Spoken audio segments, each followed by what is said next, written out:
Black Korean Alliance, the most visibility they got was when they disbanded, if I'm not mistaken.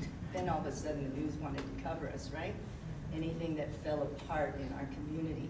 Very hard to raise up the reality of the stories, you know. And I sometimes wonder if we were in an echo chamber, that we were always talking to ourselves. But KW was the man who would come to me and say, don't worry about the shit people are saying about you.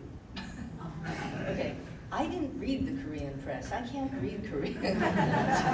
so I didn't know what the shit was that they were saying. And I said, but how can they write this stuff? They don't even know who I am. I never talked to these people. I mean, they only know whatever is out there, and frankly, half the stuff out there was sort of jaundiced, you know? But he would say, don't worry about it. We would have coffee late at night in K-Town. He would just call me up. He was in the hospital for a while, and I never did go to the hospital. But after he got out, he called me into Westwood when he had one of his follow-up. Hey, can you come over here and meet? We had dinner. Come on, are you really not going to do anything more? And I said, no, I'm looking for something else. You know, this was a man who knew that he was a ship on a very, very stormy sea during his lifetime. He knew it. I mean, the man lived through betrayal, not just political betrayal like what we're seeing these days sometimes, but he lived through family hardships that came out of betrayal. He lived through war. He had to play roles that I don't know that he really cared to play during real life conflict, which, by the way, I think we're going into right now. If any of you are paying attention, our Vice President is saying when we go to war, not if we go to war with China. So, you know, that was his graduation address at the Naval Academy this year. We're getting ready for war, and this face is Chinese. It doesn't matter if I identify as Korean, it's Chinese. Just like when Vincent Chin was killed, you know, everybody was Japanese, right? During the internment, everybody was Japanese, whether you were or not. I mean, we've heard this story before. It's scary. It's very scary. But I saw this gentle side of your father. He was a sensitive, caring, truly wanting to bridge not just communities, but he wanted to bridge people. You know, this was what he was trying to say to me, and he was trying to encourage me the best he knew based on what he saw. He didn't really know who I was. I was just this lawyer in town. You know, I just happened to be not a transactional or contract lawyer, but a lawyer who would speak in public. That was my job. You know, juries, judge, courtrooms. That was my theater, so to speak. But yeah, his commitment was lifelong.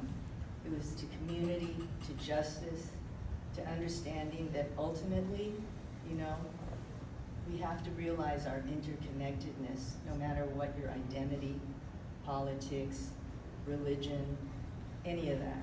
He was a journalist in this lifetime. He was a humanist. He was an activist.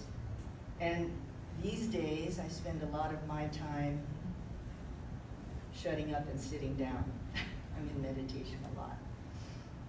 But there's a poem that I like to refer to that was written by a young man who died of cancer in his 40s named Greg Kimura, who's a poet. And I'd like to read this as just my closing remarks about KW. Please keep in mind, he's the ship with a lot of stuff. And many of you have spoken to the fact that he did unload some of his cargo very, very well. It's called Cargo. You entered life a ship laden with meaning, purpose, and gifts, sent to be delivered to a hungry world. And as much as the world needs your cargo, you need to give it away. Everything depends on this. But the world forgets its needs, and you forget your mission, and the ancestral maps that used to guide you have become faded scrawls on the parchment of dead pharaohs. The cargo weighs you heavy the longer it's held, and spoilage becomes a risk. The ship sputters from port to port, and to each you ask, is this the way? But the way cannot be found without knowing the cargo, and the cargo cannot be known without recognizing there is a way. And it's simply this. You have gifts, The world needs your gifts, and you must deliver them. The world may not know it's starving, but the hungry know. And they'll find you when they discover your cargo, and you start to give it away. Thank you so much.